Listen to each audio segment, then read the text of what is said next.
All right. All right. We're going to let the people come on in before we get started on here, man. Let's get a few people come on in. So, and we still waiting on B2 Real. B2 Real done dropped off. Come on back, B2 Real. We can't do this without you, brother. Yeah. He probably still trying to get his background together. He killed me with the background thing. He better not come up here with no Mavericks on his background instead of some Cowboys. Shoot. And big shout out to Armando 21 for repping our boys, man, and coming into the DF Dub, man. We wishing him safe travels back to El Paso. He won't be able to join us tonight, but I know if he would definitely be on here tonight. But I know he's here with us in spirit. He'll be here next week. He'll be here next week. Yeah. We might have to come back on Wednesday. I don't know. We'll see how this go. It might have to be a part 2. So anyway, what's up, Cowboy Nation and Cowboy Headquarters? Your boy G, the #1 Cowboy fan, Hampton, coming at you live, direct, and correct with some Mo news. That's right. I said Mo, M-O news for you can use. And here we are getting ready to jump this thing off on a Monday night. And here I am with my man, Dallas Cowboy Chris. What's up? What's happening, G? How you doing, baby? How you doing? Oh, man, you don't want to ask me that. You do not want to ask me that. I'm doing better. I'm doing better. Right. I feel you. You know, right after the game, man, it's the toughest, you know, when we cheer so hard for our boys, you know. The day after is a little smoother, but it's still digging me. It's hurting. It's still, that knife is still right here, bro. You know, I was saying, like, it was like I had a date and she called and said she couldn't go. Oh, that's how I'm feeling. Well, man, my wife said, honey, I'm gonna meet you at a Cheesecake Factory. And then I get there, she said, honey, I wasn't able to make it. you must dated some of the girls I dated. All right, here goes. They didn't show up. Yeah. You know, back in the day, you know how it was. We teenagers and stuff, man, thought you had what it took to get that girl, and come to find out she give you that old Heisman Trophy move, like jump off of them. You know, that's where I'm feeling right now, Dallas Cowboy Chris. I mean, I'm hurt, man. I'm hurt. There he is, B2 Real. What's up? And anyway, he's coming on. I'm lagging. Yeah, I see you lagging a little bit, man, but that's okay. Keep working with it. Yes. But I'm sure we all feeling the same way right now, man. Ooh, man. We all like it. Huh? Yeah, we are, you know, but hey, like I told somebody yes. I gotta say this though, real quick, man. This is hilarious to me. How do I get trolled by an Eagle fan? Okay. An Eagle trolled me yesterday on Facebook, right? Because you know, I do my little 60 seconds with the Cowboys before and after, but lately I've been doing it on Monday. The reason why is because I don't want to, my wife is like, you know, you look a little drunk. And I was. I know what you mean, brother. So I started doing it on Mondays so a clearer head, right? Yeah. So, how you gonna come at me like, oh, we ain't got no follow-up after the game? But you know what I hit him with, G? I say, bro, you got the same many Super Bowls as the Jets. Exactly. You coming at me? Exactly. You coming at me? There's Miss Maxine. Okay, yeah. Well, hey, safe travels to you guys, man. Really, y'all be careful. I know y'all here in spirit, and it was great seeing you, Maxine, and Armando coming down here, man, representing our boys. But we're going to keep this thing going regardless what the score was and what the final results was. So safe travels to y'all. And there's my man, Chris. What's up? Tell him. Say, y'all don't understand, man. Maxine is a superstar, man. She try to be all shy and everything, but she the superstar of the group. You just don't see her on camera. You know, she the one make all the money. You know, it's the producers and the directors make the money. Behind the scenes. Yeah, behind the scene. Yeah, man. Maxine be throwing down up in there. But yeah, we like to definitely wish them safe travels back home, but Hey Chris, we might have to make our way to El Paso one day, man, just to hang out for a while. Hey man, that's definitely a plan. I'm always down for road trips, Yeah, for sure, man. Wherever we got followers and where we can show our support, that's exactly what we need to set up, man. We need to definitely put in the making. So, but anyway, here we are, man. I'm still waiting on B2 Real to get in before we get started. But I'm just gonna say this: our Cowboys went from heroes to zeros. That's right, I said it.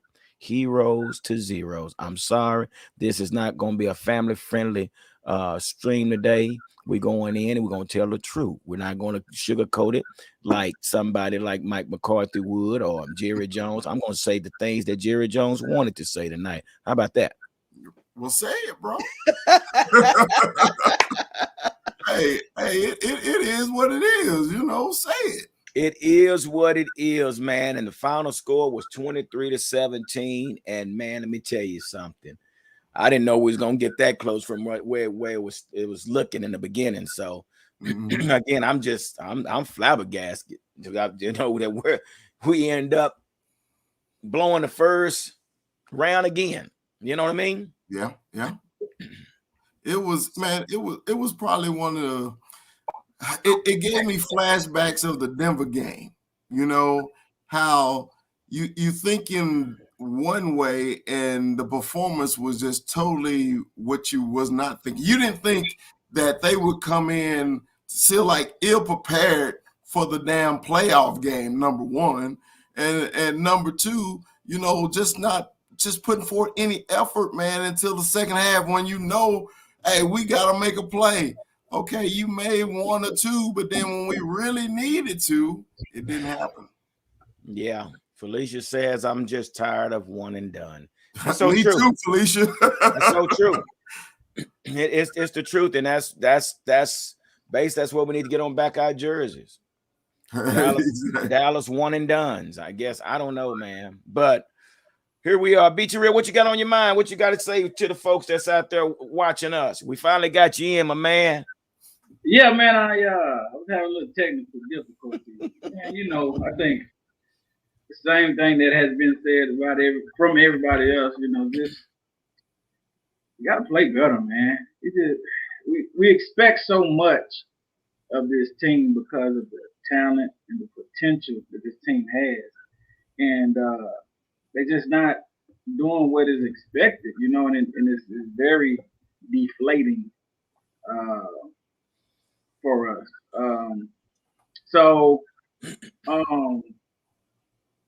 You said you got trolled by Eagles fans. Yes. Hey, I got trolled by a Patriots fan.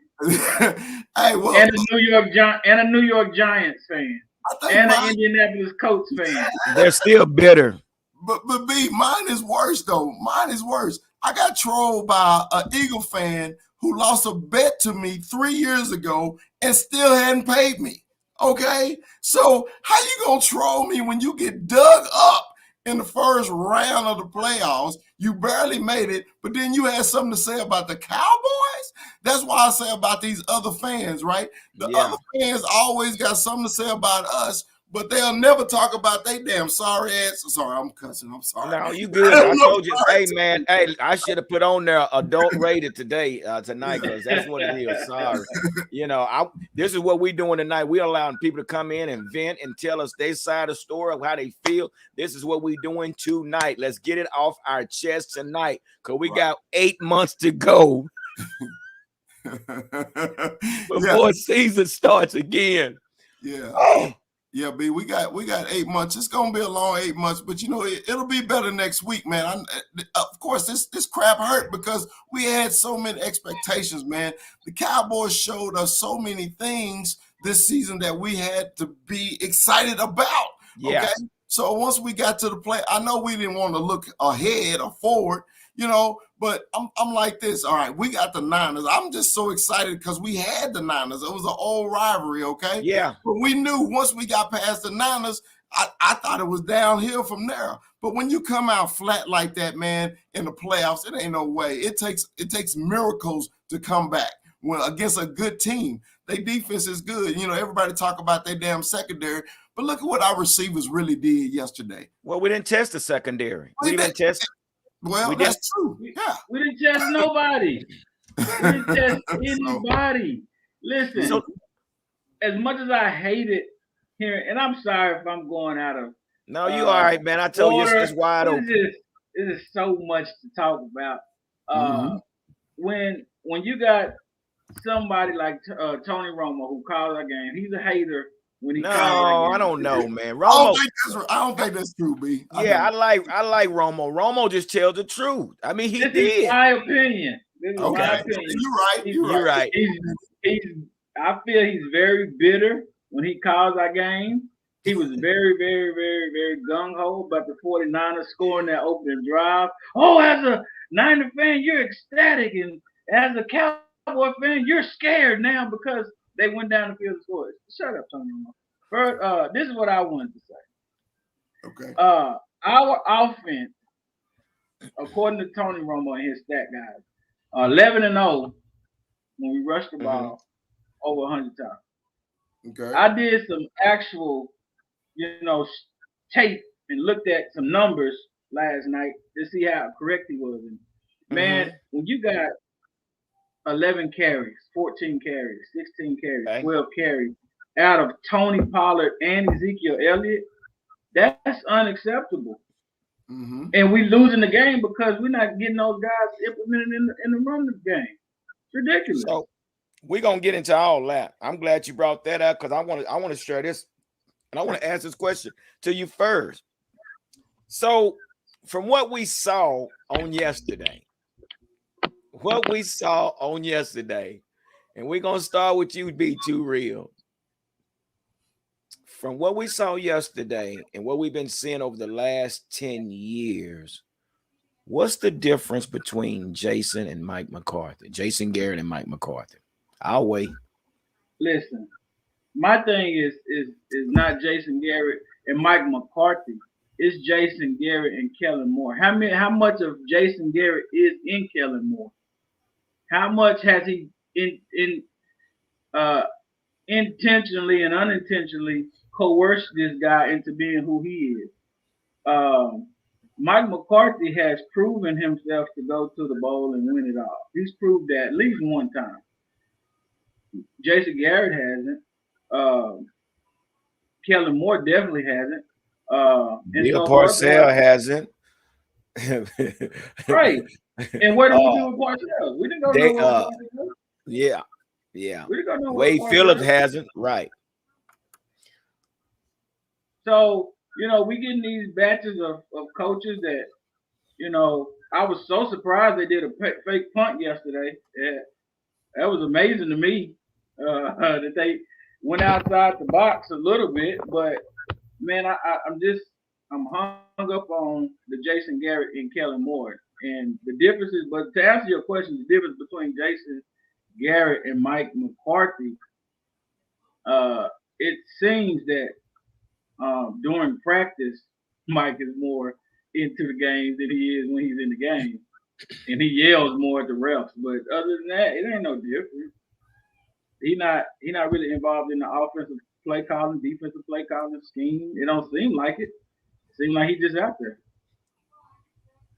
Well, this is I got two differences. Okay.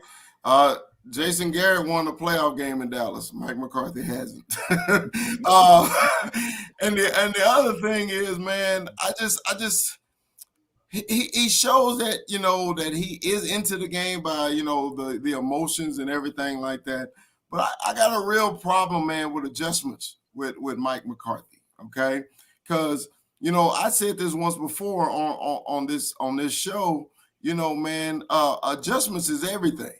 Okay, and if you're the head coach and you're an offensive-minded coach, and in that first half when we refused to run the ball, because Be Too Real was already on it, man. Run the damn ball. And Kellen Moore and Mike, well, maybe Mike McCarthy is telling them this. I think he get too pass happy sometimes. Okay. Well, the first play was a pass. The very first play. And it was an incomplete. So when you had the stats, about the last 10 games, about the Cowboys rushing performances in the season, it's disturbing. Okay, so as a head coach, that's something you need to address. And it was so obvious yesterday in the game. You gave up on the run. I mean, after maybe 5 or 6 attempts, and then it was over. Okay, so my key was Tony Pollard in the game. What, Tony touched the ball maybe twice, maybe? I think it was 4 times. Come on. For 14, I think for, let me say, I'm matter of fact, I'm gonna tell you exactly. He had Tony, it was 4 for 14. 4 for 14. Yeah. So when you don't get your explosive players the ball and you just continually to throw, to me, the passes had no purpose. It was like you setting up to setting up to setting up.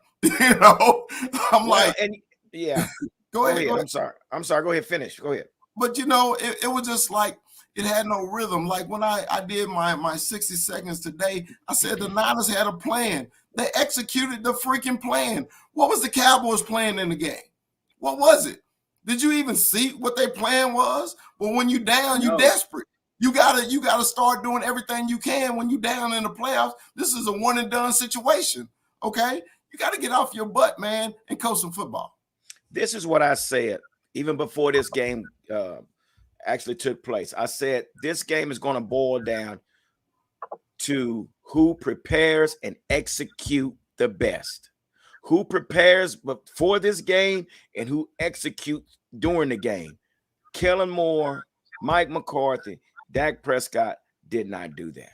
They come out, and I say this all the time. You're taking a big risk, and I knew this was going to happen. We come out in the first series, first play was a pass. Sure enough, incomplete pass.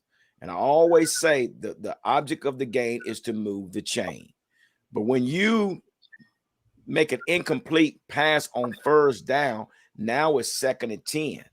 As a defensive coordinator, guess what I'm going to do? I'm going to sit back and I'm going to go into maybe a zone and come in with a little heat up underneath and force you to pass the ball. Because if anything you do get, we're going to give up 5 yards. So now you're 3rd and 5 versus if you run the ball first down and you get Zeke or Pollard to get 5 yards. Now it's only 2nd and 5 instead of 2nd and 2 yards, 3 yards. Yeah, it's a plus.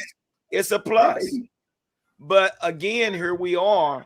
Kellen Moore did exactly what I was hoping that he wouldn't do. Come out and throw the ball first. And that's exactly what he did. He came out and he threw the ball. And sure enough, the whole time we played behind the chain. We played behind the chain due to the fact lack of the run game and all pass game.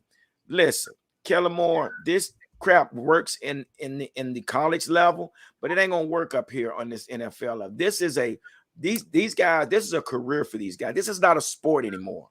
This is a job for these guys. These guys are playing to keep a job. So it's not about fun anymore. These guys got to feed a family. So that stuff that you're bringing in from Boise State, it doesn't work. But what I see is it seems like to me there's a disconnect between Dak, Kellen, and Mike. Because I'm looking at Mike McCarthy. He's sitting there with a playbook in his hand and hadn't called out one play. Hadn't went in even and engaged. He never did. He walked back there to Dak and say, "Hey, Dak, what's going on? We might need to do." You got a playbook. You're an offensive coordinator, but you did not one time engage or make yourself available to Kellen Moore or Dak. So what is going on with that relationship there, guys? I'm asking you guys that. What do you think is going on there? I mean, I think Chris said it best. When it comes to adjustments, you got to make adjustments. I just want to compliment that statement by agreeing with it. You have to make adjustments. And when it comes to the head coach, the offensive coordinator, defensive coordinator, one thing that I really admire about Coach Belichick is I've always seen him with a pencil. With a He's what? Always on the sideline, watching. He writes stuff down. He writes down. Okay, this worked, that didn't. This worked, that didn't. and then you see adjustments being made per the game. Right. I think he has a mantra: if it ain't broke, don't fix it. Mm-hmm. You know, when they beat the Buffalo Bills and infuriated them, they ran the ball 58 times. They kept running because it worked. They couldn't stop it, and they won the game. I think that our coaching staff, Mike McCarthy included, don't make adjustments, and the relationship that has, I don't think it transfers as well as Dan Quinn's relationship with his defensive players. Right. True that.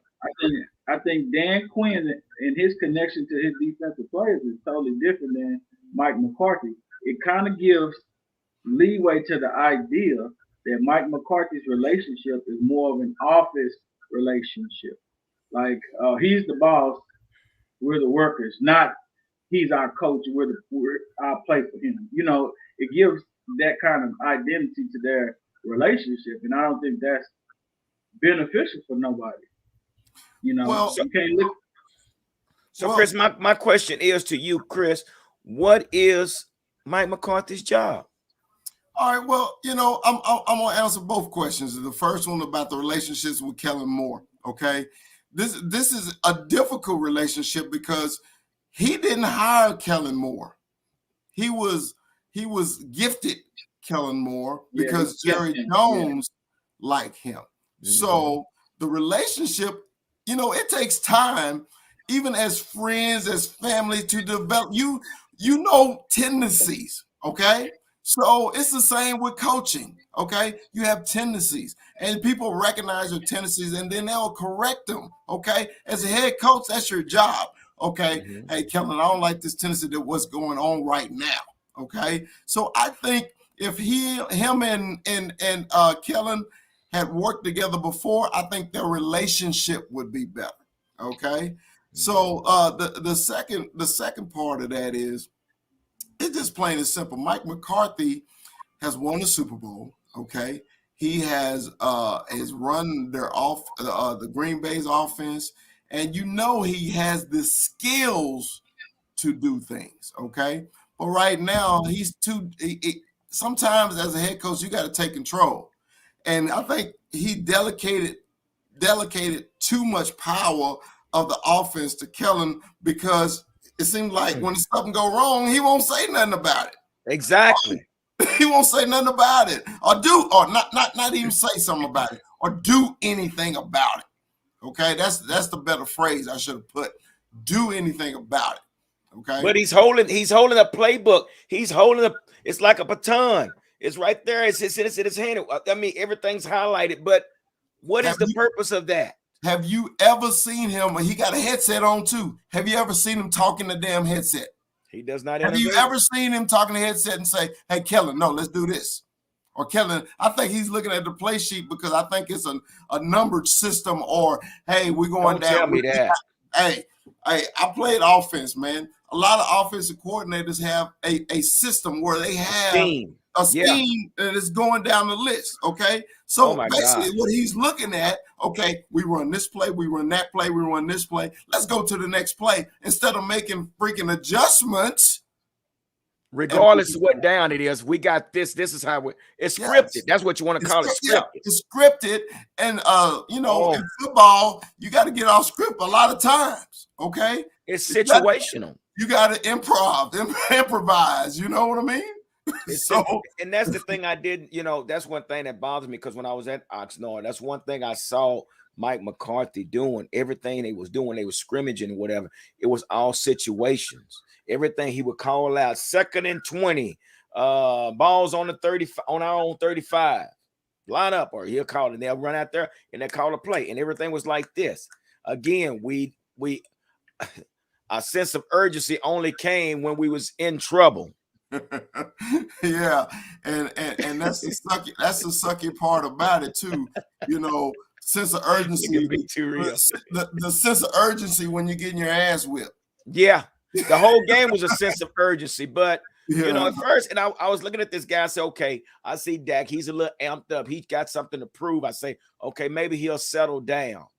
But again, to me, it's the offensive coordinator job to put your players in position to be successful.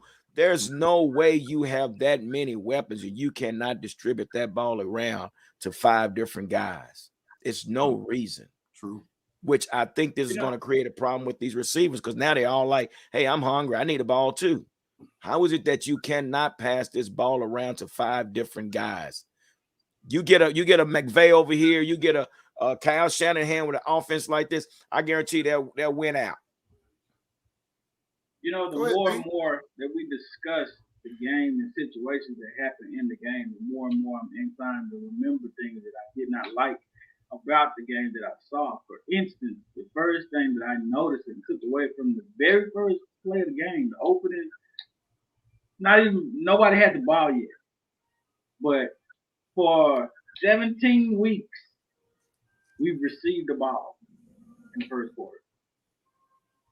Mm-hmm. They didn't do that at the beginning of the game. They chose to defer and gave momentum to the 49ers.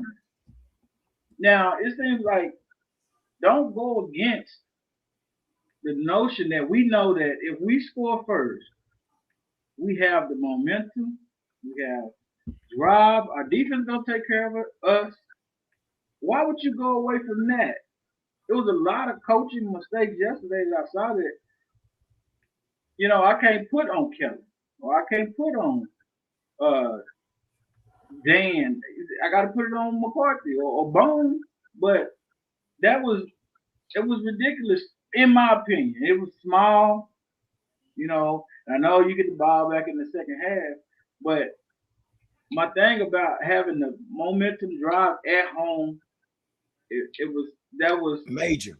It's major. Major. It was big. It was huge. But again, that changed the flow of the game.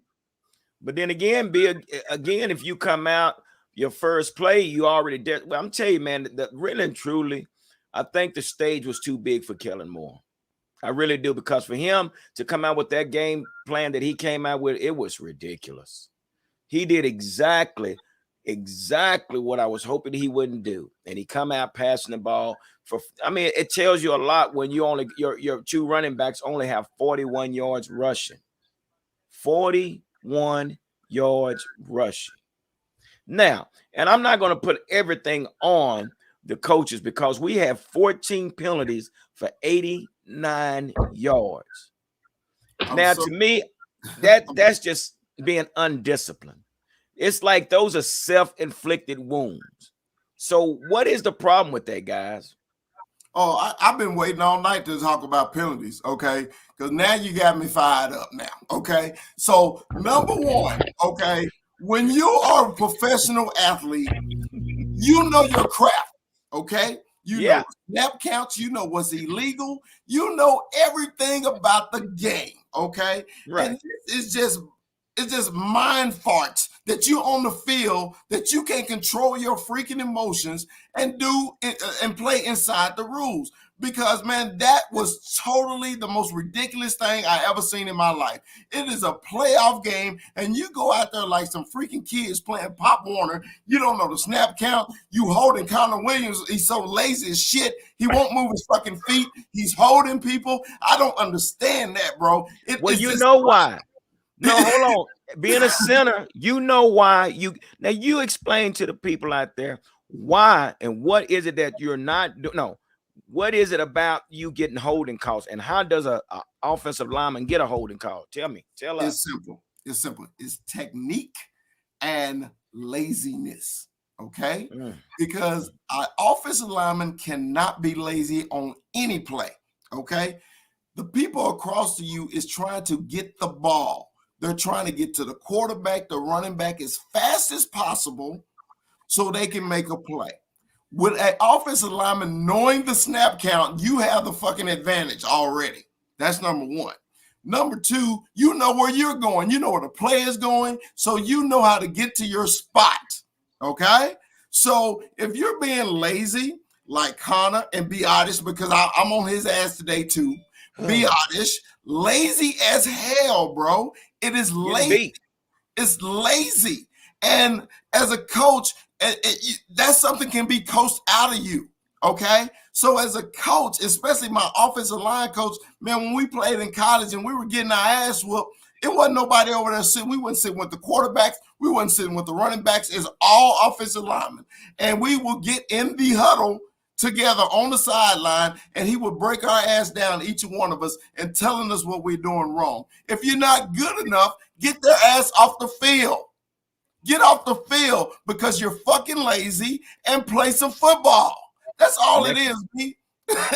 Next man up. Next man up. That's it. What do you think, B?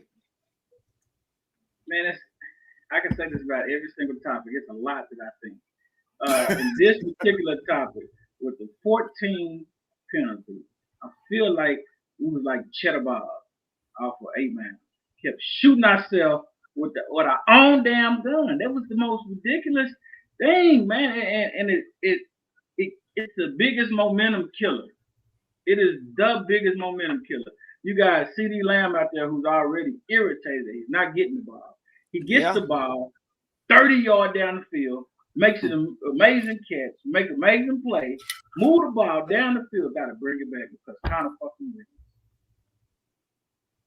Yeah, and that's the thing, man. You know, my problem is how. So, with that being said, knowing that Connor Williams will be a free agent, do you re-sign him? Hell no.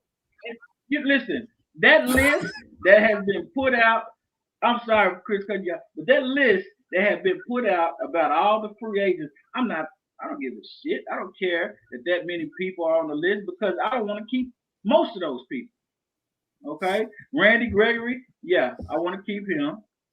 We're gonna go through the list in just a minute. I'm gonna pull a list. I'm gonna let you pick the ones that you think we should keep and ones we should give the axe to, because yeah, it's that time you can only put up with so much, you know. And I think what this organization in the front office, man, they're too friendly. You know, they're not about the, you know, it's like, you know, when they cut somebody from the team, it's like, it's business. Okay, it's business. Okay, but you see that this is an issue. You see that Connor Williams is hurting you, and you still continue to put this guy in the game. And maybe Connor McGovern, maybe he's not ready, but you need to fix the problem. That problem needs to be fixed.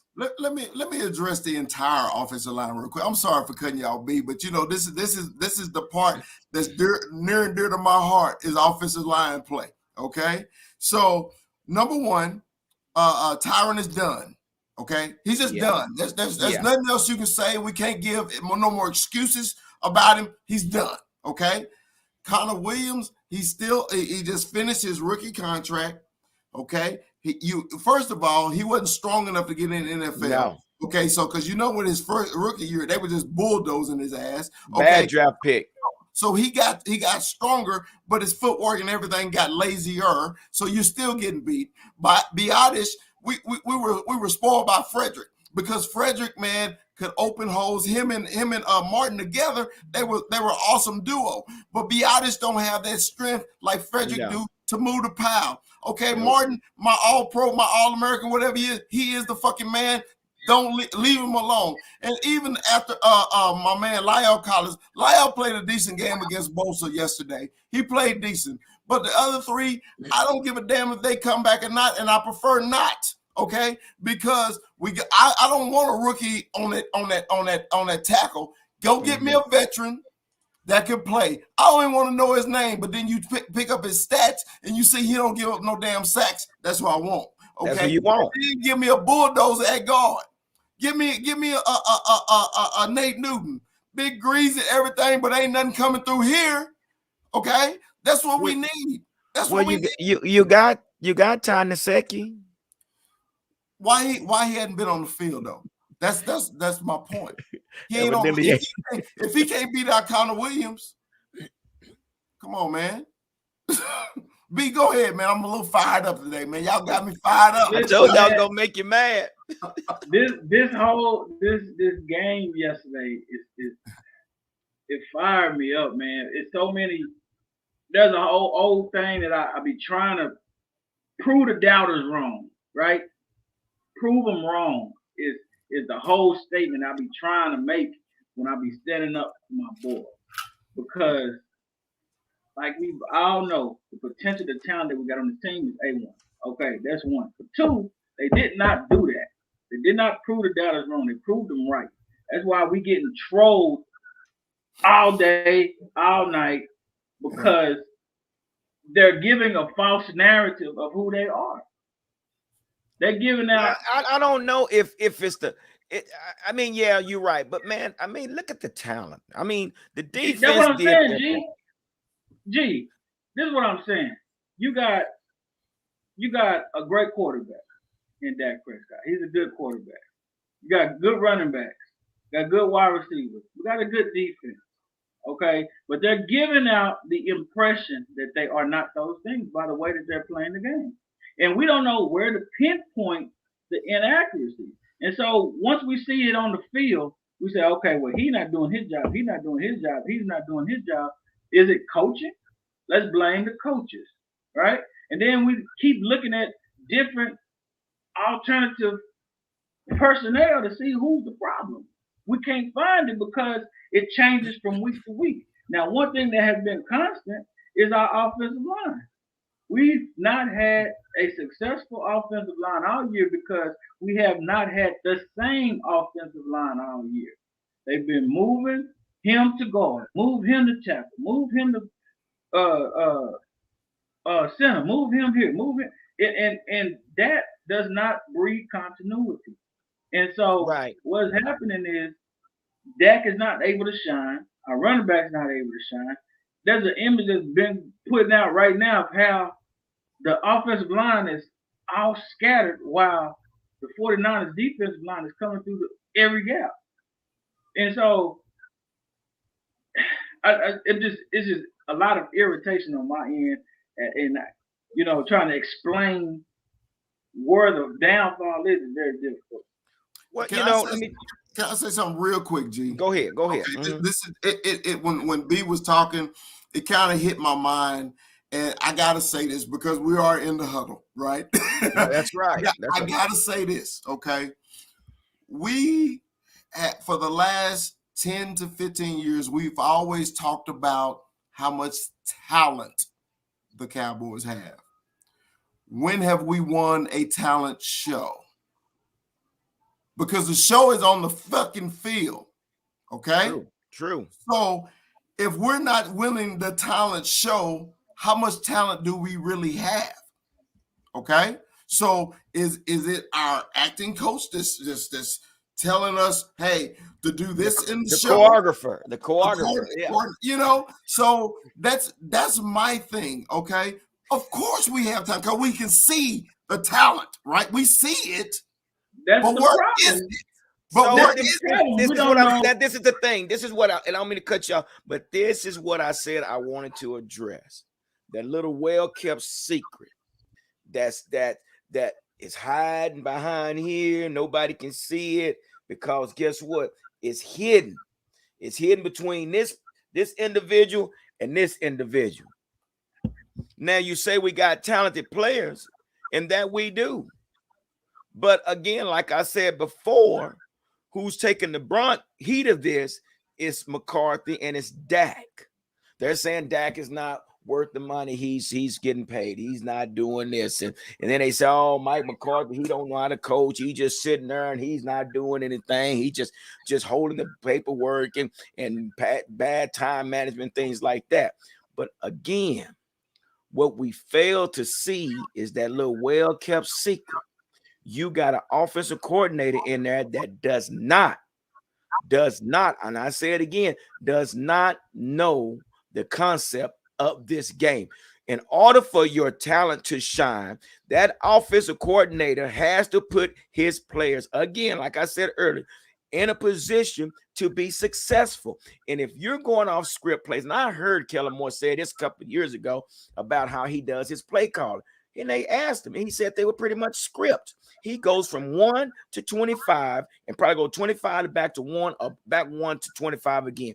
But whatever it is, it falls on the individual that's hiding between Mike McCarthy and Dak Prescott. And just my opinion, it falls on Kellen Moore. Now, like you said, he was a given by Jerry Jones. Again, Jerry Jones have messed this up. Same when we had Wade Phillips. You brought Jason Garrett in as an offensive coordinator before you even had a head coach.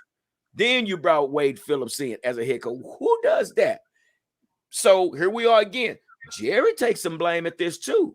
Just because, just like Tony Romo, we kept Tony Romo and we kept saying, well, what is it that Tony Romo got on Jerry Jones? Same thing with Kellen Moore and Jason Garrett. I don't know. Are they loyal to him? Maybe so. Is that the reason Jimmy Johnson left so fast? Because Jimmy wasn't loyal to Jerry Jones? So it here it is again. It's that lies between that head coach and that quarterback. Because again, that cannot be great if this offensive coordinator is not putting him in a position to be great. I saw one play where he called a play and they were running again. Kellen Moore has not figured out how to dominate the too high safety. He called one play, all receivers ran right into the teeth of the defense. All the receivers ran right verticals, right where the two safeties were. So again, me personally, I'm saying that it falls on our offensive coordinator, and it needs to be changed. We need to nip it in the bud. You don't like him at all, do you? Well, this is the thing I'm saying. Go ahead and talk, brother. Go ahead, Chris. I was just thinking myself, it's just of course this is a day after a loss that we were not expecting. Okay, so our emotions are really high right now. So I know we're gonna dogpile our coaching staff. I don't even want to blame Dak today. No, it was just a lot of undisciplined crap that was going on, and it makes us so frustrated. Who deals with the undisciplined when they're undisciplined? Where does it start? Who is in place that's supposed to correct when they're not disciplined? Who is Mike McCarthy? That's his job. Randy Gregory hugged that dude like he was hugging his grandmama. What the hell? Randy Gregory jumping outside, bro. This is critical. Mm-hmm. Connor Williams continues to hold. Leah Collins hold. Damn it! Somebody got to step up and put their foot up in somebody's butt and say, "Get your head out your butt and play some football," or the next man up. We don't have that tough mentality, and I don't think as far as a coaching staff. And a lot of that falls onto our offensive line coach, Philbin. Do y'all think that when Dak sees a ridiculous play call from Kellen Moore, he should take over, or he should respect the call because he's trying to see the coach's vision for that play? Well, because I get a lot of people saying Dak needs to just take over the offense. He just needs to do what he needs to do to make sure the play goes through, and it ain't on the coaches because they ain't on the field. He does. How do y'all feel about that? Well, it's as a former offensive player, in that huddle, the quarterback is always going to tell you your hot read, your check with me. Okay, so if we call a play that we see that's not going to work automatically, the quarterback has that right to change that play to the hot read. Right. Okay, now we don't know if he out of the play or not, but it seems like he runs the play that's called every time. Okay, because a lot of the things that Dak is at the line saying is dummy calls. Okay, I can look at the Cowboy formation because I've been looking at them for 30 damn years. I know what they're gonna run before they run it. Yeah, just by the formation. So if I know that formation, what they're gonna do, what you think a professional coach knows? Yeah, the scouts. Well, why is everything in a shotgun? Whatever happened? Why did we didn't run no bootlegs? I mean, everything's in shotgun. That's that Boise State stuff. Whatever happened getting up under the center play action or just handoff. But everything, it seems like it's harder for a running back to choose his hole when he comes out of the out of a spread and out of the shotgun versus him coming from under the center and handing it off. We did none of that. We did, I think, maybe one bootleg. So again, it's like we used the plays we used before, we throw that away and we just come up with something totally different. Go ahead, B. I don't know, man. When it comes to that particular situation, I believe that if our quarterback is seeing plays that are not directed to this offense being successful, yeah, I think you should go ahead and take control. And I think that's what the greats do, And as much as I dislike Aaron Rodgers, as much as I dislike him, I feel like he takes control of his offense. When the wide receiver does not make that route cut, he gets in their ass immediately. If he sees too high blitz or safety coming in or whatever he sees, he makes adjustments at the line. I feel like he does that, and that tends to bode well for their offense. And I think that our offensive play caller, Kellen Moore, is calling things, like you say, on a scripted dialogue sheet from 1 to 25, 25 to 1, whatever the case is. And as Chris pointed out, he just goes with it. And I don't think that that's indicative of us winning any championships. I don't think that's indicative of us winning big games because the good teams make adjustments. True. And, and I think, what, and I watch this a lot. I notice when Dak does not huddle up, I think those are his plays. And I kind of watch because I be watching. I'm watching Kellen Moore. Kellen Moore only calls his plays when they're in a huddle. But if Dak is better, which Dak is better in the hurry up offense. But and I'm watching him, and it's like Dak is also better when he rolls out the pocket. And we're trying to keep him in this, making him this pocket passer. But I notice when they huddle up, you watch Kellen Moore, he's giving a play. But if they're moving like this and moving like that, that's that. And I'm thinking that's what's going on. But again, a quarterback should be able to make his own adjustments, something he doesn't like. But right now, that's why I'm thinking right now there's a disconnect between, because if you look on the sideline, I mean, when on the bench, Kellen Moore is not even sitting over there with Dak. And if he is, Dak ain't even paying him attention. Dak is looking in that folder and ain't paying attention to nothing else. So I don't know. I just kind of feel that there's a disconnect.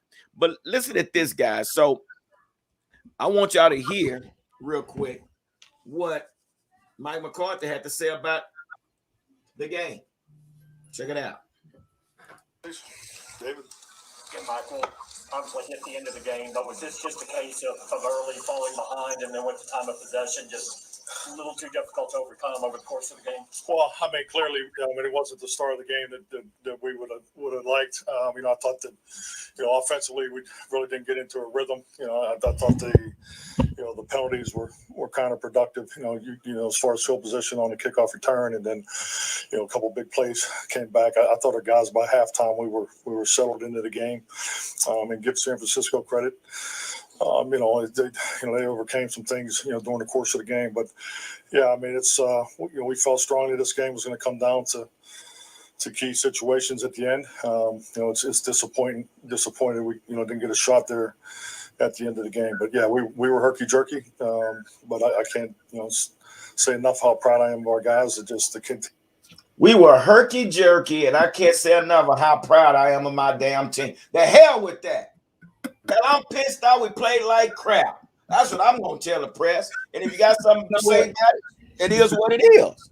I'm proud of my guys. I want to get to the nitty gritty. This is my takeaways from the game and why we lost the game. Dak was inconsistent, and I'm the biggest Dak fan there is. He was inconsistent.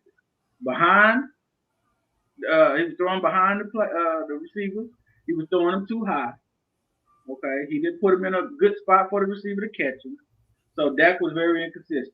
Yeah, out of the 43 passes that he threw, 43. The 23 that were caught, they wasn't the best passes. So Dak was inconsistent. Offensive play calling was not good at all. No running the ball. We ran the ball, was it 11 times? Yeah. That's fucking ridiculous. That is ridiculous. Yeah. Listen, the old cliche says fight fire with fire. How did they beat us? They had 153 yards rushing. 156 yards, 156 yards rushing from two players. From their wide receiver and their running back. Their running back had 96 yards. Their wide receiver had 72. Okay. So Debo beat us by himself. Give me that stat one more time, B. They running back had 96 yards rushing, and their wide receiver had 72. And so, yeah. And so, hold on. And we got two running backs. We have two running backs that are healthier. No. Zeke has a torn PCL. Why is he even playing? He has a torn PCL. And you got Tony Pollard. You got Tony Pollard sitting on the damn bench when you could have played Tony Pollard and you could have put Clements in the damn game. Gary, be that as it may, like you saying, we got 5 damn running backs on the team. God almighty. We couldn't run the ball to get 100 freaking yards. It didn't matter, did it? hey, I never seen G this frustrated, man. He's the most coolest, calm person in the world, okay? But they got him fired up today. I know and that. Then our defense, let me get on the defense. Go ahead. Our defense allowed at the end of the drive of the game 3 big consecutive 3rd-yard conversions. And they continue two by penalties. 2 by penalties. 2 by penalties. Yeah. And then on top of that, throughout the game, 3rd and 10, 3rd and 9, 3rd and 7, 3rd and 8 was completed conversions on 3rd down. That is ridiculous. You can't win no game like that. All right, everybody got their hat on backwards. Now it's my turn. Okay? Go ahead, B. I'm sorry. That's my takeaway from the game. Dak was inconsistent. Offensive play calling was trash. We did not run the freaking ball, and too many 3rd down conversions over the course of the game. That was fucking ridiculous. You can't win no game like that. All right, I'm with you. I'm glad you switched to the defense. Okay, so. I know one of my another thing.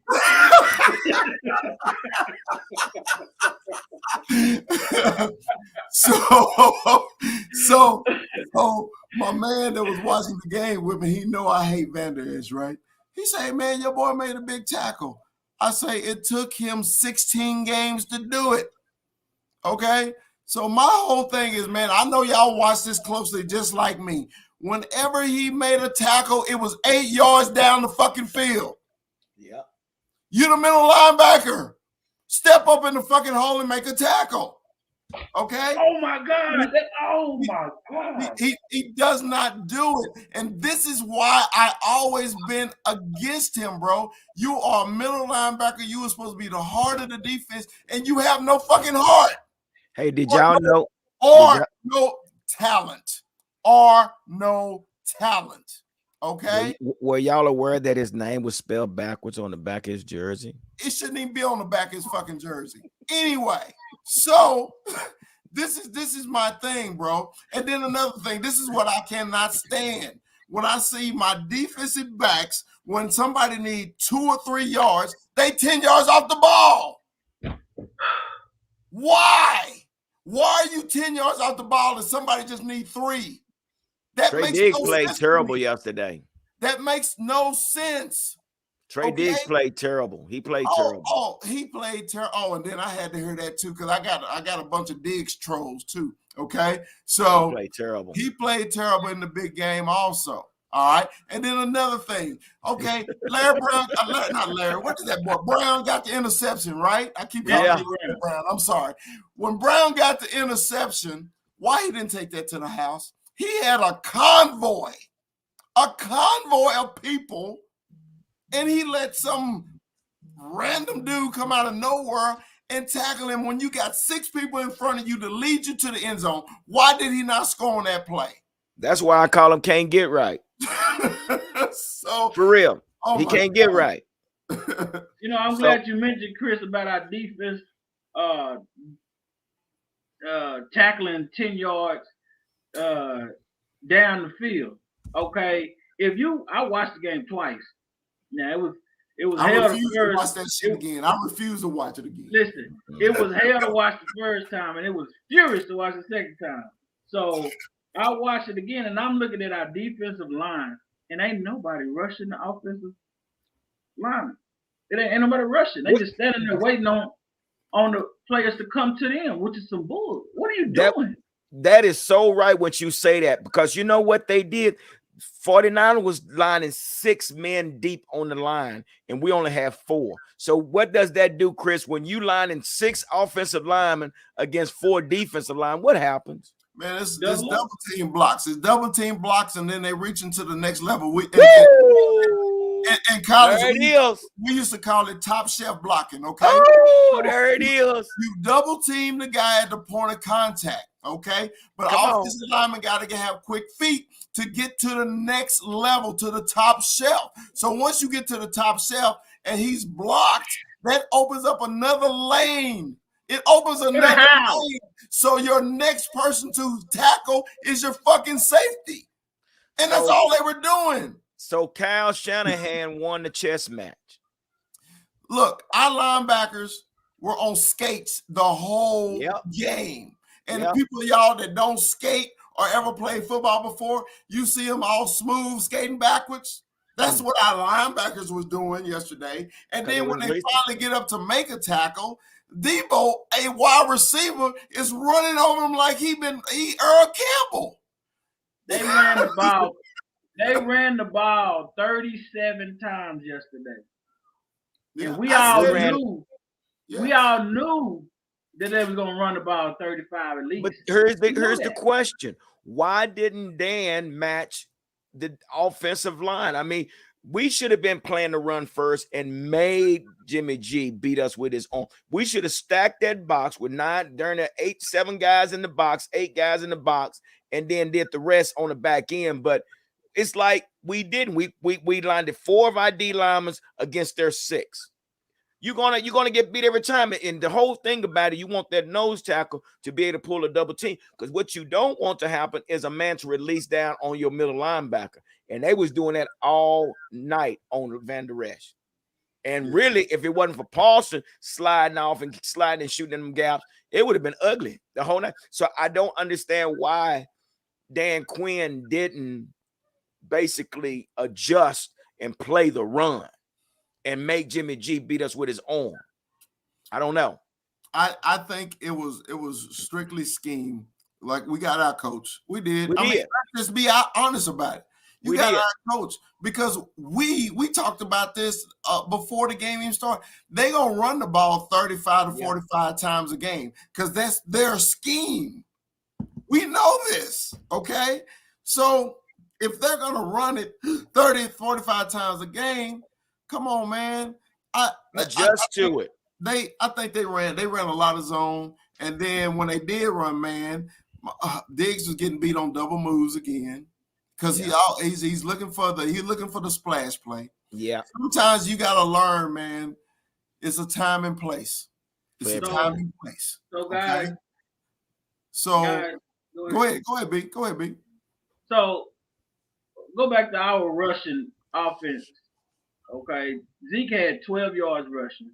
Then we had 2 other running backs run. One was 4 carries for 27 yards. And the other one was 4 carries for 11 yards. Who do you think had the 4 for 27? The 4 for 27 was probably it was damn, I know this. It was not Zeke and it wasn't Pollard. It was oh shit. Was it Dak? On what part? Rain. Dakota Prescott. Yeah, it was Dak. Yeah, I was like, you got Dak. It was your Dak. your quarterback, who is not a rushing quarterback, he's not a rushing quarterback. Because half of that was on the touchdown run. Yeah. He had 27 yards, and Pollard only had 12 on 4 carries. So there you go. Same amount of carries. There you go. But listen to this. Now, we're not big fans of Stephen A. because, he hates the Cowboys. But I want y'all to hear what Stephen A. had to say about. Now, just listen to this real quick, guys. Check this out. And so, Ezekiel Elliott, you give him the ball 12 times. You rush the football 21 times for the whole game. You got Kellen Moore. He interviewed by Jacksonville. He's a candidate potentially in Chicago and Minnesota. Nobody brought him up. Everybody's missing the fact that, again, what I say to you is what can go wrong will go wrong. Why do I bring that up, Michael Irvin? Because in Big D, what happens is the ego invades the issue. And what happens is you got an offensive coordinator that wants to prove that he's so worthy, looking for an opportunity. He forgot to do his job yesterday. He forgot to run the damn football. He tried to engage in too much trickery, okay? And on top of it all, excuse me, a quarterback sneak when you're at the 40-yard line, it's 14 seconds up. Yes, Dak should have got down a little bit earlier. We get all of that. Why do you call that when 3 consecutive plays, you went 40 yards on 3 completions and got out of bounds? How about the San Francisco 49ers proving to you that they can defend that? Do you do that? Now, if he ain't never told the truth. No, he didn't. I was thinking the same thing, G. I'm like, what did he lie about? Normally he just the same thing we're talking. He talking about the same thing we're talking about. Normally he's a blowhard, but everything he said on that instance was all facts. He said, yeah, we did complete 3 passes for 40 yards at the end of the game. We did do that, but we didn't have any edge defense on any of those plays. None of the corners were on the outside edge in any of those passes. But when he decided to run the ball upfield, it was corners on the edge, on the outside, so that we couldn't go out of bounds. And then when it comes to Kellen Moore, that's a personal opinion. I don't think I'm worthy of coachhood. So let's check it out. Let's check it out. Here it is, guys. Check it out.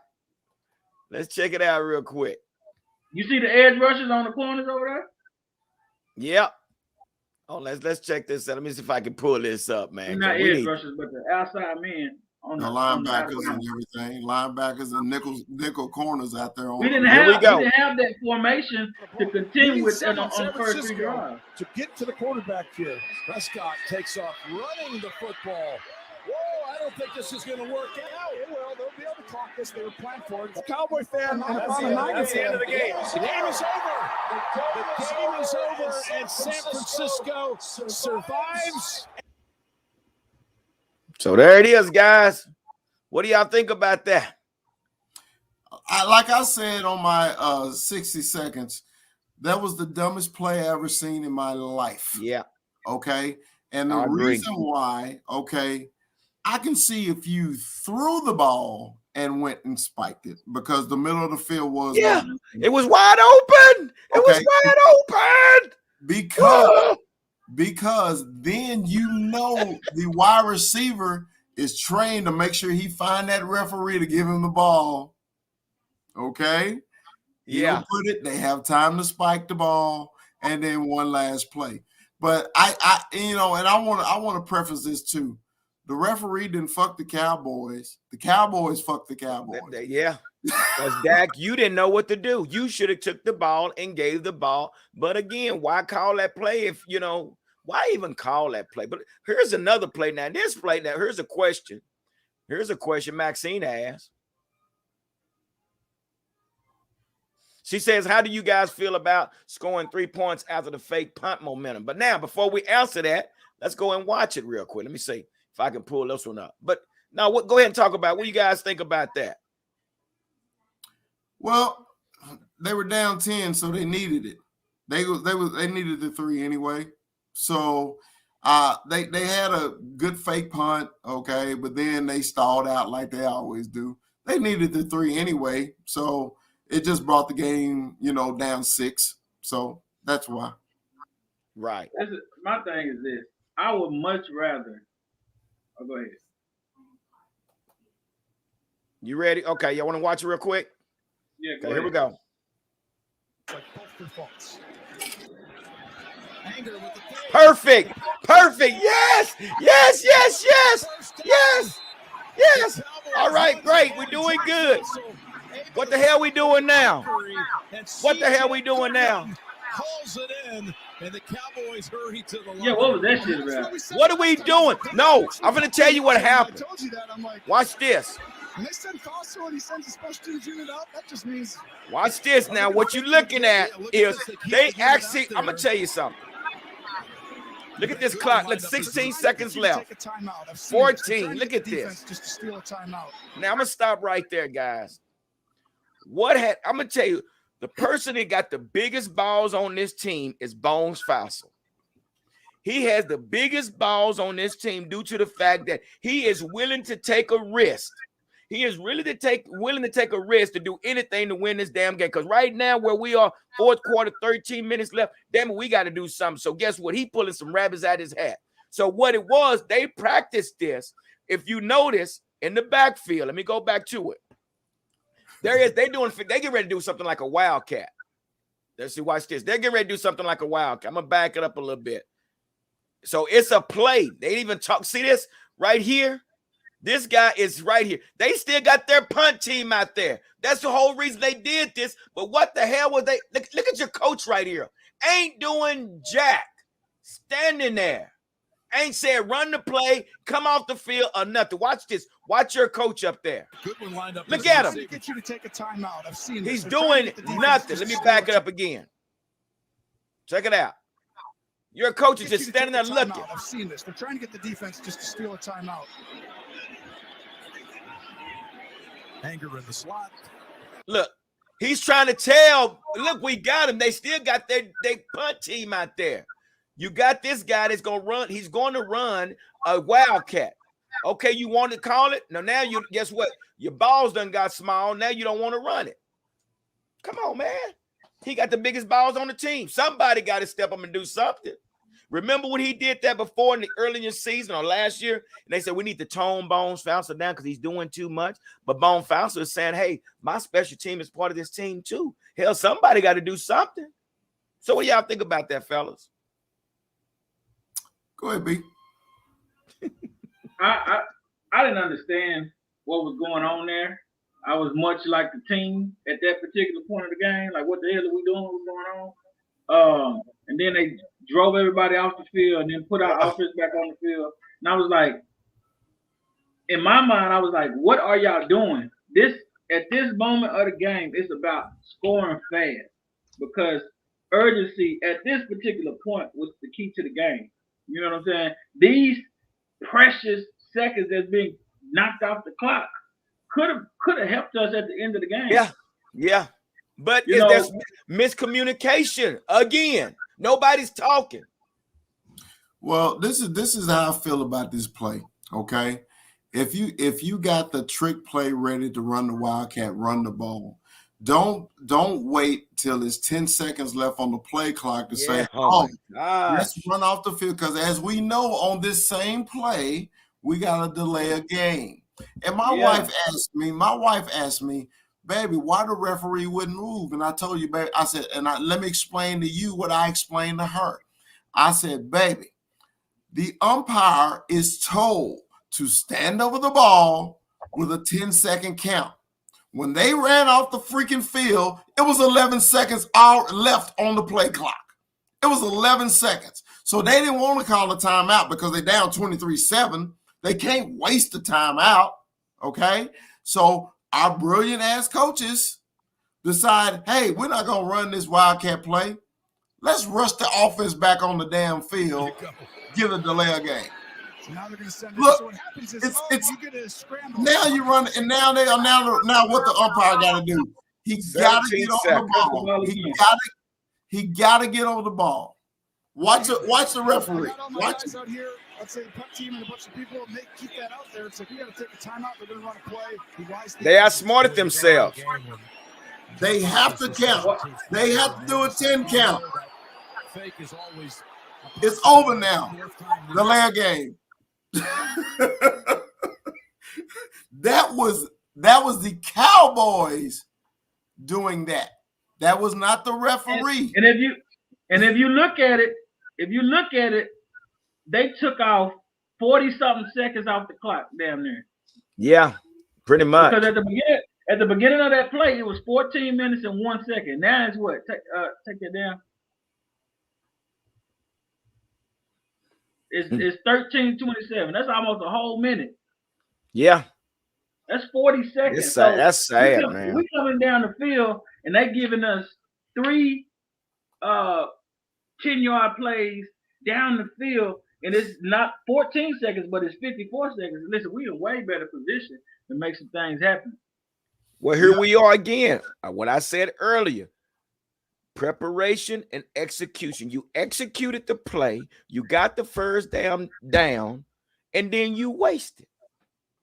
Yeah, I mean, because you know, when it was going on, I was wondering, why is the punch team still out there? You got the first down, why are you still there? Okay, and then it did hit me. Okay, we got another play out for this. Okay, but don't nut up with 14 seconds left on the play clock. That makes no sense. You know, this whole season, I've been knowing the things that people say about clock management and how terrible our head coach is at clock management. Yeah. And they was like, oh, it's gonna cost you at the end of the game. It's gonna cost you at the end. Our terrible play throughout this whole game could have still been salvaged if we had time on the clock, because momentum. Well, you could have done this, B. You could have done this. You could have done it. All it took was look. Let me show you how you do a timeout. You take this hand here and you put this hand and you show it towards the ref, like, ref, I want one of these, and we'd even do that, bro. We got some things. We got, man. I tell you what, bro. We got some things we got to iron out, man. And I'm just saying, it's just, you know, we had several change of momentums with Amari Cooper with the touchdown. That was a momentum changer. Leighton Vander Esch stop. That was a momentum changer. AB interception, Anthony Brown's interception. That was a momentum changer. And we did not capitalize on neither one of them. Now, again, who's going to take the blame to this now? And we got on, on our, team effort. And I got a poll on this on Facebook, Dallas Cowboy on deck, and it's asking, after watching the game, who's to blame. So if you get a chance, you guys go on here and put in your what you think and who you think who's to blame for this, because you know this has to be fixed. This has to be fixed, because this is ridiculous. Again, having that much talent, but again, it's just like, Brandy, we working for you. And we're damn good workers, but because of the lack of knowledge that you have, we're only as good as you.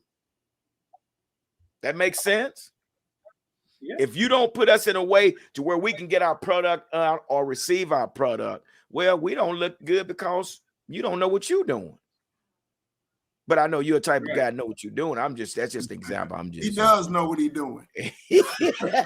I don't think he liked that, what I said.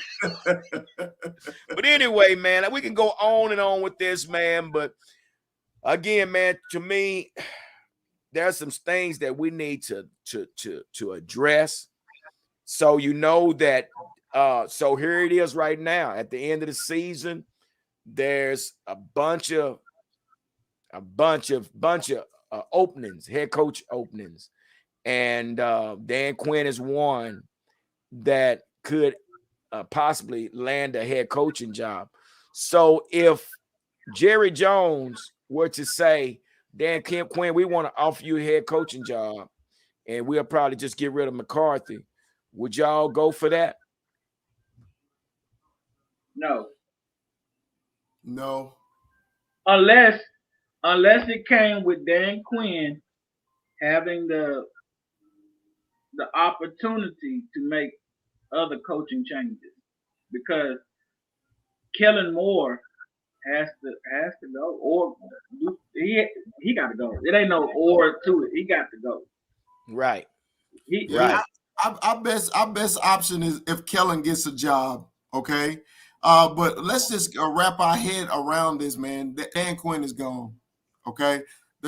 We can if and but about it. He's going to get a head coaching job, likely in Denver. Okay. There's nothing we can do about it. Now, what I am more curious about, who is going to replace him? Are they going to get another top mind that know what they're doing on defense?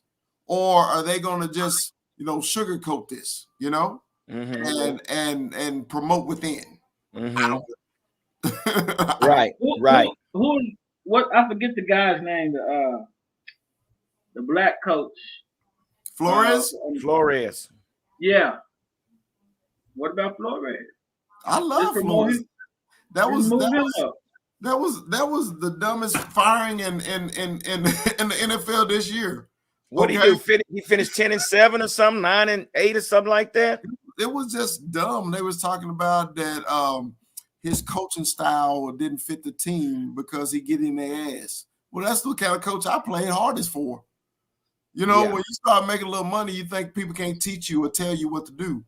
Okay, that's the diva part of the NFL. But as football players, man, that's what it is. Yeah. Well, guys, here we got real quick, and we're gonna get rid of. So, dude, this is where we are right now, man. As far as our free agents. Let me see here. Right here. So the main man is Dalton Schultz.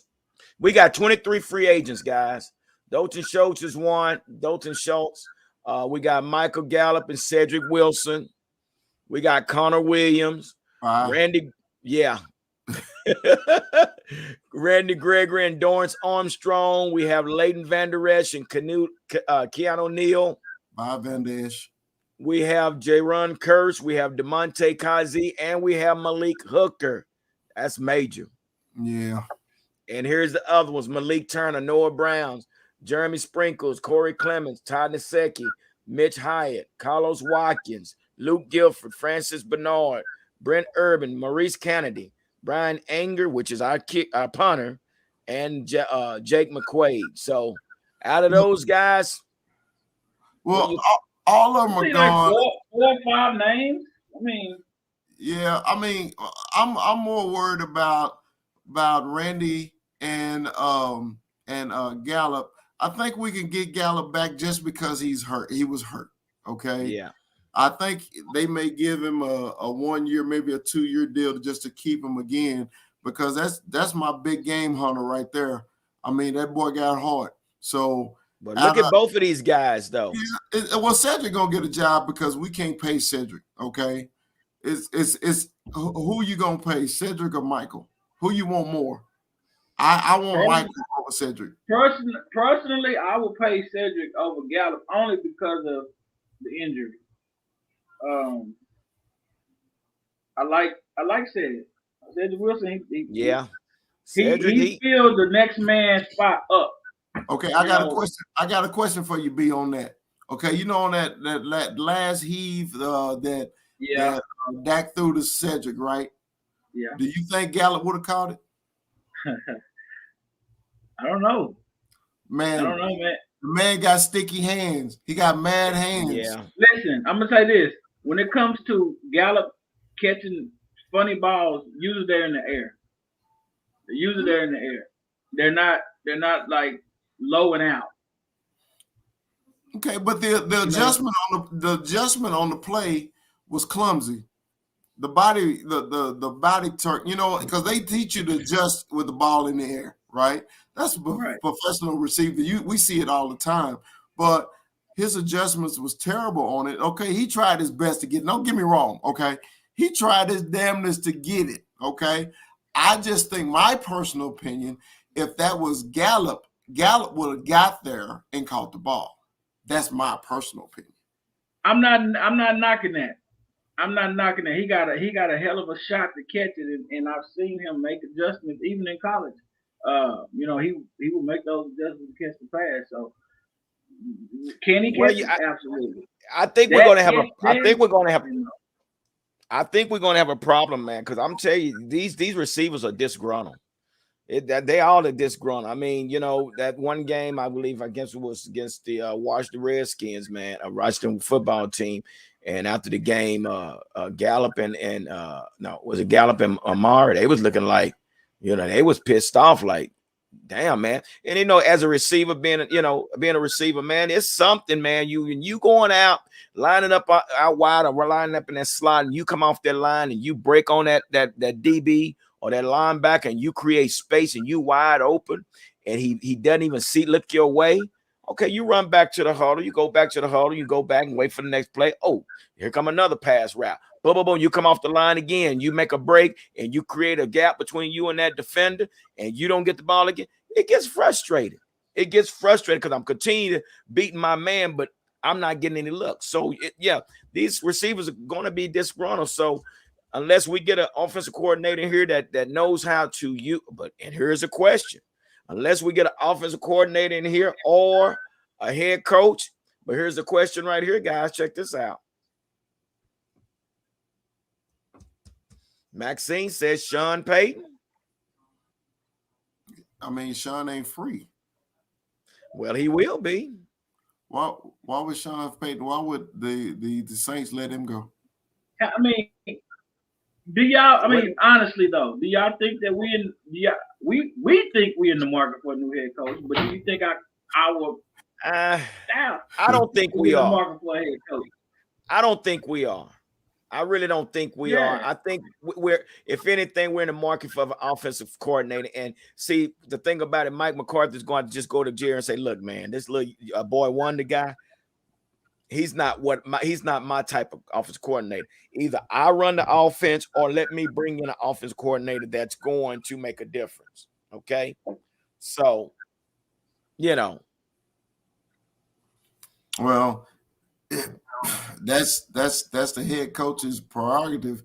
I mean, but if he won't go to him and tell him that, I mean, it's going to be the status quo. And Rick Gosselin of the Dallas Morning News always says it best. You know, when it's just status quo, you're going to get what you get. You got to make changes sometimes. Okay. So as hey, for the hey, it wouldn't hurt. Hell, man. Damn. That's the thing. That's the beauty of football. Next man up, damn it. Shit. Listen, man. Y'all gotta get off the gas on Dak Prescott. Y'all gotta get off the gas, man. But listen, this offensive line is not protecting him enough to do his job. And that's true. And it is true. That is true. It is. Well, but that's why you come out with your rollout. Dak is the problem. Put in Cooper. That's not the answer. Coming with your rollouts, man. Come with your rollouts or something. Put him in a position where he could be great. I'm really with B2 Real on this one. Whenever my favorite quarterback ever of the Dallas Cowboys, and y'all have to forgive me, but I love his dirty draws, was Tony Romo. But every time we lost, everybody blamed Tony Romo. And my whole point, when Tony Romo era, we always had the 20th ranked defense, the 30th ranked defense. He never played defense a day in his life. We were always coming from behind. So when he threw an interception, it's all Tony Romo's fault. But when Tony Romo left, all Cowboy fans was like, damn, I sure wish we get Tony Romo. I was just like, look, man, we got to roll with who we got. Dak is not a bad quarterback. Everybody's talking about the money he made. Man, Dak Prescott earned that money. He earned it. Okay? So we lost. What have you done for me lately? That's all Cowboy fans is right now. What have you done for me lately? You are upset. But when listen what you just said. But that is something though, Chris, that you said that because I got this written down right here on my paperwork. Watch this. You got a $140 million quarterback, you got a $100 million receiver, and you got a $90 million running back. What the hell? Come on, man. Are you serious? Over $200 million. and we playing like we 6 and. I don't hate no man for making all the money he can make. Dak Prescott earned his money. everybody saw what the Dallas Cowboy franchise looked like when Andy Dalton and who else was our quarterback was on the field. Tony Romo. No, the one after Andy got hurt. Cooper Rush. Was it Cooper No, Rush? the other guy. The other Gilbert guy. Garrett. His name was Gilbert Garrett. Garrett Gilbert. Garrett Gilbert. Garrett Gilbert. Yeah. When Garrett Gilbert and Andy Dalton took the field, okay, we saw what our Dallas Cowboy organization looked like. I think we went, Cooper Rush won against Minnesota. What you talking about, man? This year he I'm did. just saying. This year he did. Yeah, but Dak Prescott won against some people. Anyway, y'all gonna have to put Ryan down. Yeah, Joel, personal fact, them some damn numbers, and we ain't producing worth crap, man. That's a bunch of bull. Hey, and I met Joel this weekend, man. Cool guy. Did you? Man. Yeah, I met him this weekend, man. Nice. Oh, dude, man. Hey, he got that passion too, just like us, bro. Joel is a cool brother, man. Man, we got to get together, man. Hey, y'all know we got penalized 141 times this year. Oh yeah, I saw that stat. Totaling 1,192 yards. I saw that. Yeah. Because we set a record last year with our defense giving up the most points. Man, look here, we're setting the record in penalties this year. We always set 10 touchdowns, man. Yeah, we set the wrong records around here. Yeah. That's 700 points, y'all. Yeah. Somebody. 817. Okay. Well, let me address this. Okay, like G said, it's what you done for me lately. So you trying to tell me a 4th round quarterback who led your team to a 13-3 his rookie year, okay? 4 playoffs. Four playoffs, okay, who you thought that was not even supposed to be on the field because at Mississippi State, he ran the ball every play. He hardly ever threw. The man worked on his craft. He was working on a rookie contract for 4 years, barely making $300,000 a year, and he was running your team just like every starting fucking quarterback in the NFL makes that money. Somebody next year is going to make more than that because that's how they do. They pay their quarterbacks. So he did earn it. That's just like telling yourself, you go into your boss's office, you didn't work your ass off all year, and you looking for a raise, and he give you a 5-cent raise. No, it don't work like that. Listen. We got 4 playoff games in 6 years because of Dak Prescott. Okay, 1 year he was hurt. So 4 out of 5 years ain't that bad. Now and then let's look at who we faced in the playoffs. First round, he went to the playoffs. It was Aaron Rodgers. Okay. And he had a hell of a game. They lost from a Jared Cook amazing, immaculate reception and a 40-yard Mason Crosby kick. Come on now. That was amazing. 52, it was 52 right down the pipe. 52 right down the pipe. Mason Crosby. Then the second year that we went to the playoffs because of Dak Prescott, we went and beat Russell Wilson. He beat Russell Wilson. Then played the Super Bowl contenders, LA Rams, and lost because we didn't run the ball. So he earned every drop of his money. Everybody that's calling our plays, yeah, he still lost. But that don't mean he didn't deserve his money. You know? Yeah, I mean, Floyd Mayweather's opponent still won $5 million and he got knocked out. My whole point, 87 North Texas Cowboy. Okay, this is my whole point. Yeah, because I'm fired up again about this situation. Is he trolling us? I think he's it's just his opinion. He's a Cowboy fan. We in the huddle. We in the huddle. Okay. He in the huddle. It's barbershop talk. I'm good that he talking about this. Because every time the Cowboys lose something, they always blame a quarterback. Okay.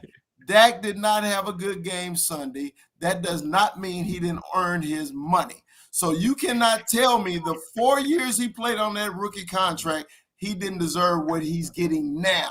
I said, because us fans, we get blinded a lot, okay? Because you don't see shit that you like, you blinded, okay? Right. The truth is Dak Prescott is a top 10 quarterback, and you go down the top 10 list and you see how much they make.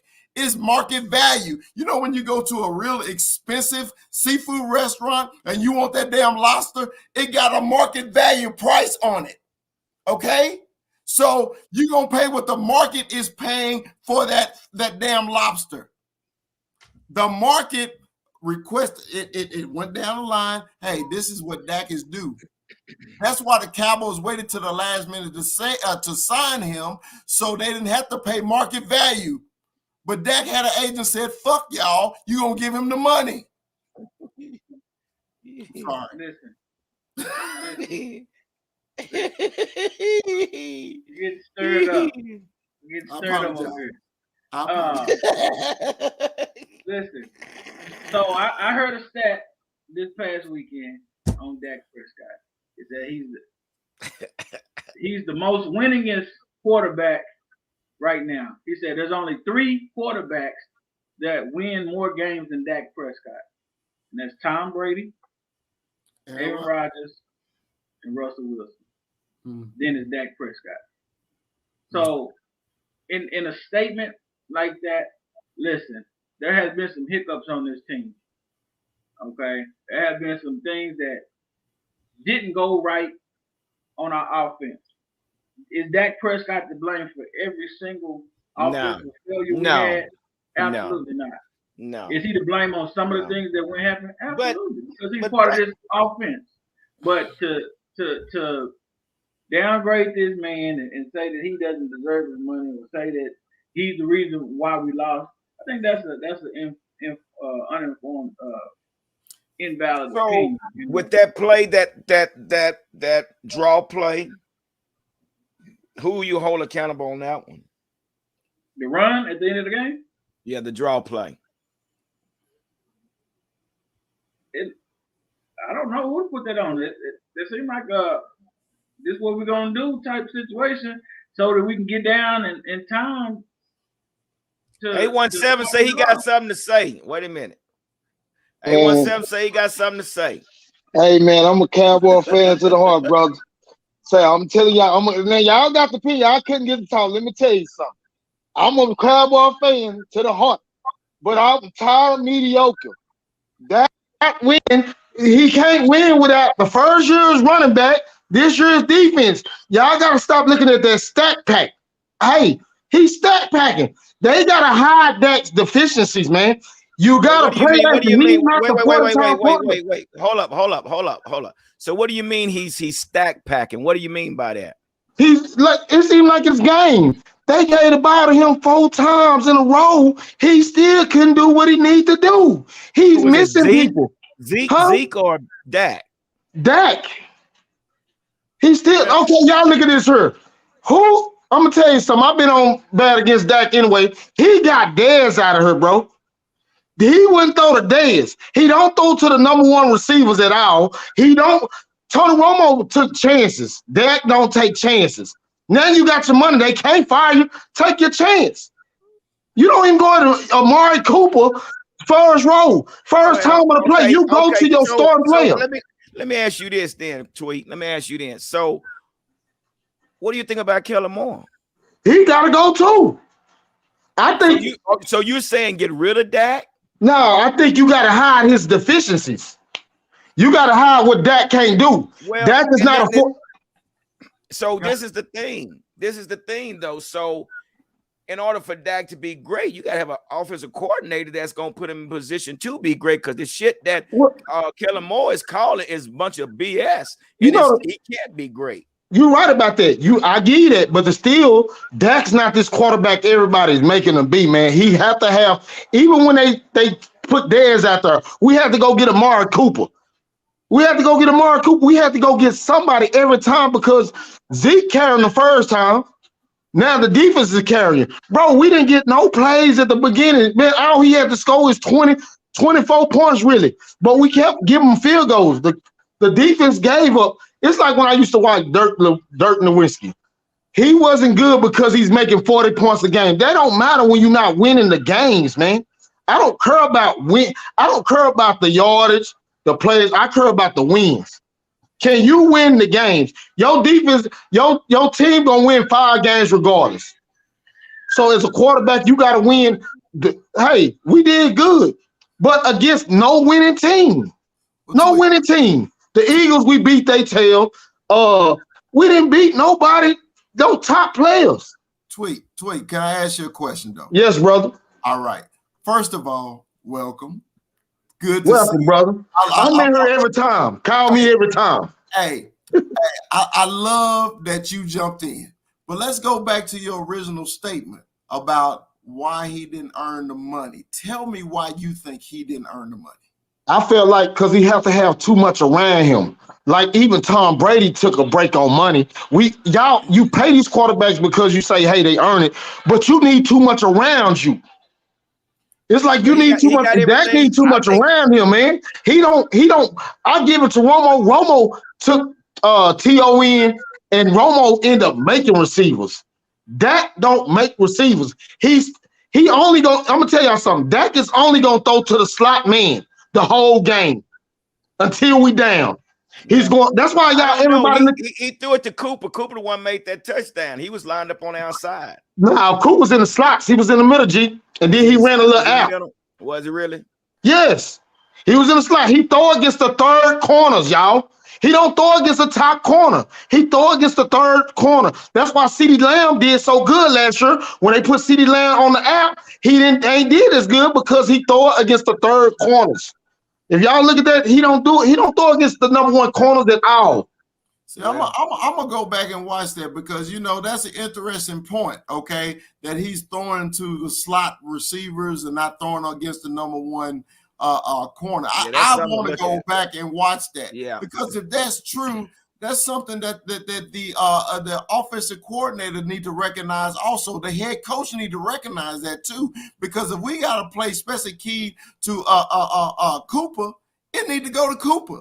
Because you see that Cooper don't never talk, bro. This is the first time Cooper said something in history. Right. Cooper said something in history. Hey man, that need to get to me. Coop don't say nothing. Right. And for him to say that, it's a problem. He don't talk. Now you don't got no T's on. If we had a T.O. somebody on the team, they'll kill that. That's why they gotta have people that don't talk, bro. Yeah.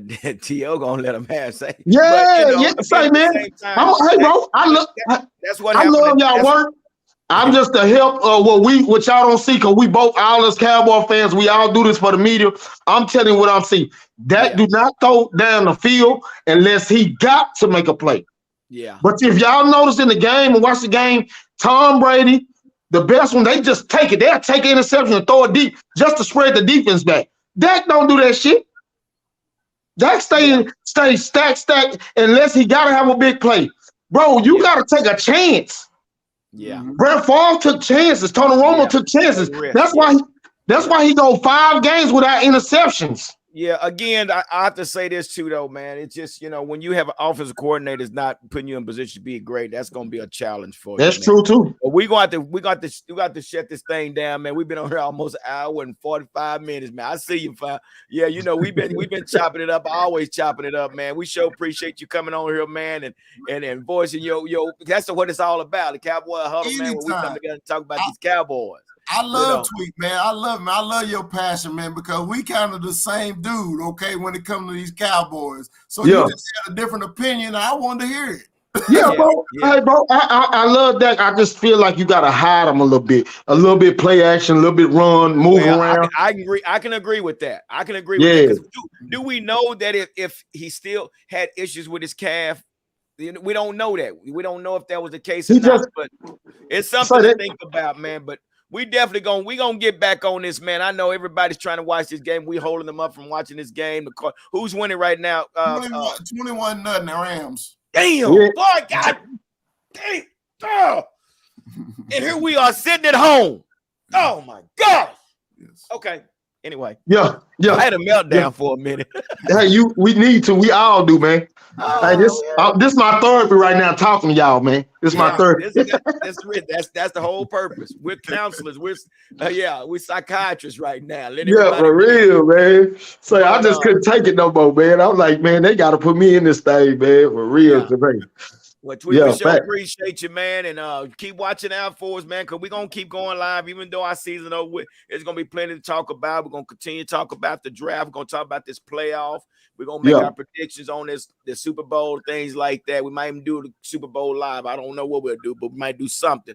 Yeah. But we're definitely going to keep this thing going, man, and with that being said, man, we're going to have to go ahead and shut this thing down. Can I say one more thing, G? What you got?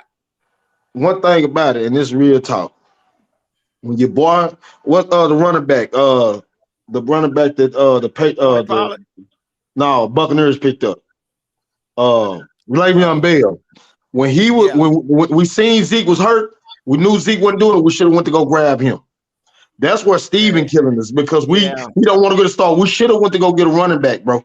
I'm just being Zeke is hurt, bro. He like a flat tire right now. Yeah, he has a torn PCL, man, and I seen it. Understand why Pollard. We set Pollard out when he was injured, but then we want to continue. But see, that's the thing. It's like the team is running the team and not the coaches. And if that's the case with Zeke, I don't care what you say, but you're hurting. You're not running 100% as the running back coach or the offensive coordinator. You're not going to get the touch. We're going to let Pollard take majority of the touches, but it didn't happen. So my wife don't know football. She was this year was hating Zeke. Why is Zeke in the game? He's not. You don't even know football, but he leads the team. Yeah. But hey, Tweet, we sure appreciate you, bro, man. We're gonna get ready to shut this thing down, man. Stay in contact, man, with us, man. And we'll bring you on again. All right, bro. Y'all be good, bro.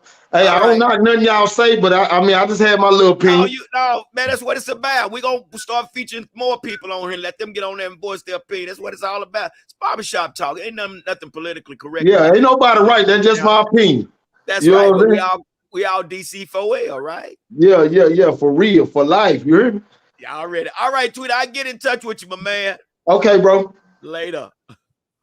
Yeah, man. That's what's up, man. Here we are, man. It's gonna wind this thing down. So, guys, hey, here we are. One and done again. I don't know what we're gonna do now, but we're gonna do something. Drink. We got plenty to talk about. Oh my gosh, we supposed to be going to the next round. Getting ready for Tampa Bay and knocking them off and then going to play Green Bay. But that's neither here or there. Here we are. One and done. So, hey. Oh my gosh. Look at this real quick, guys. Joel tripping. No, Joel, get you some rest, Joel. No. Get you some rest, Joel. No. Hell no. We ain't that desperate. Boy, hey, it's gonna be a fight on the field. I promise you that with that nut on the field. But anyway, guys, let's get ready to wrap this up, man. Hey, we appreciate everybody, man. Even though our season is over, we're not done with our live stream. We're gonna continue to come on Wednesdays, but we just felt the need to come on here tonight because we had so much build up that we had to get out. So I want to say big ups to my man Dallas Cowboy Chris, my man B2 Real DC4L, my man 21 Armando 21 Joel, everybody else, Felicia Parks, who we got 817. Yeah, we got Corey. Corey came through again. Appreciate you, man. So everybody appreciate you. Make sure you like, subscribe, and share this video, man. And we're gonna come with something good back to you on maybe Wednesday or maybe next week. So just be prepared and make sure you hit that notification bell. With that being said, I don't even know if I want to say this now, guys. Like I say, don't never come to a sleep but a dream. And it must be the Dallas Cowboys. Martin Luther King Day. Martin Luther King. Deuces. Happy Martin Luther King Day. Yes, sir.